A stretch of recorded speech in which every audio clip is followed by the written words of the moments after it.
Don't mess with me. I'll block you in a New York minute. Talking about hate mail today on 45 RPM. Let's get started.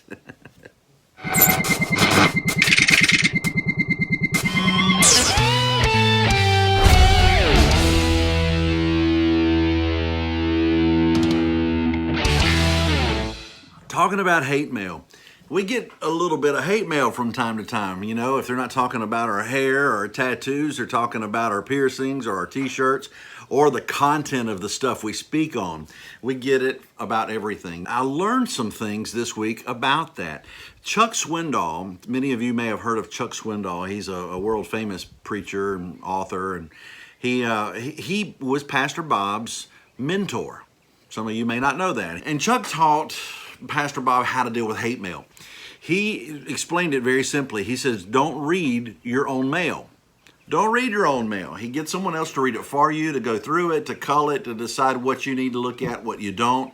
And that makes a lot of sense. And that's one of the reasons why I help Pastor Bob the way that I do. But when it comes to my own, I have a hard time with that. First of all, I don't have anyone to go through it and cull it for me, right? I don't have anyone to go through and decide what I can look at and what I can't. And I get a lot of messages every day. But, you know, just recently, this past week, I had instance where I actually sent a message to Chris. And I said, Chris, if you guys aren't familiar with Chris, this guy he is epic when it comes to dealing with his aggressors. I talked to him and I said, Chris, what do? I wish I could be more like you and I could how to deal with this. I don't know if it's because of the spiritual gift that I have, which is mercy, or what it is, but I have a very difficult time dealing with it.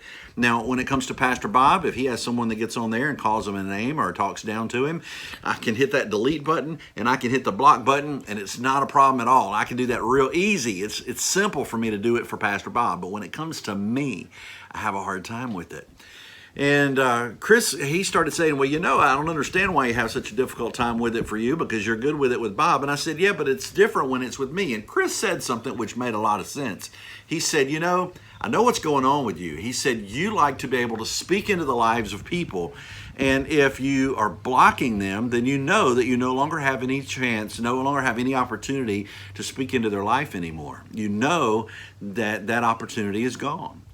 And I think he hit the nail on the head with that. I think he was dead right, because whenever I hit the block button or delete that person from the list of people that can contact me, I can't ever speak with them again and speak into their lives of things that Christ is telling me. And maybe one day if Christ tells me I'm wrong about things, how would I apologize? There are a lot of different things about that. I'm very careful to be honest with people, but I'm very slow to block. I think in the whole time, as far as people that follow me and what I do with Sanctuary, I think the whole time I've blocked maybe 3 people. This guy this past week, he was coming at me and he was doing his best to make me angry. He kept, saying this about my faith. He kept kind of attacking my Christianity. He was attacking the culture of people that I come from, and he was doing all of these things. And when he couldn't ruffle my feathers, he went for the jugular. He started calling names. He started saying things about me personally and started calling me names. Well, that's how they usually do. And Pastor Bob was funny. Pastor Bob was seeing that. He's like, dude, he said, just delete it. Just block him. Just block him. And then he made a statement, which I think really, combined with what Chris told me, made a lot of sense. And I wanted to share this with you. He said, there are so many people out there that want to hear what it is that you have to say. They do.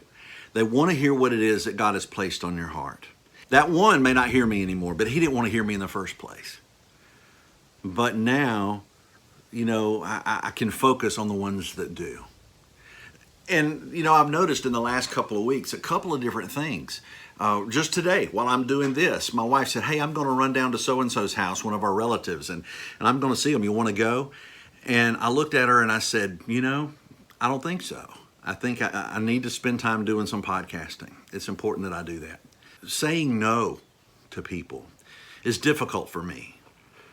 It's difficult. And to look at someone and tell them, no, I'm not going to do that. My mom yesterday, I purchased some flowers to go on my dad's grave for Father's Day.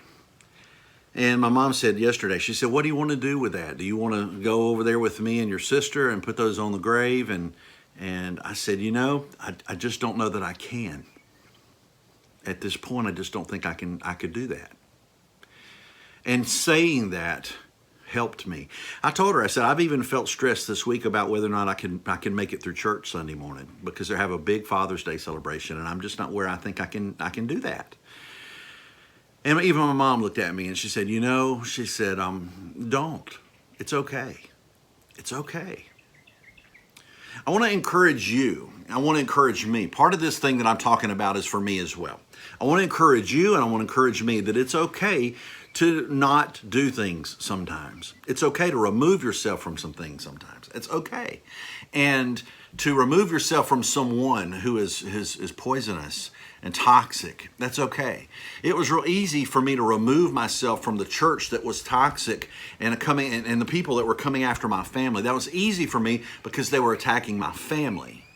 I put up with a whole lot of it before I finally left because I can deal with them attacking me. But when they came in at my family, that was easy. It's okay for us to remove ourselves from someone who is toxic toward us as well. And we don't have to deal with that. We don't have to put up with that. And if there's something that comes up that you're not comfortable doing, if there's something that comes up that you're just not able to do, or maybe you need to do something else, something that is more important, you don't have to worry about people's feelings all the time. It's okay. It's all right. And I tell you, I'm learning really quickly, it is okay to block.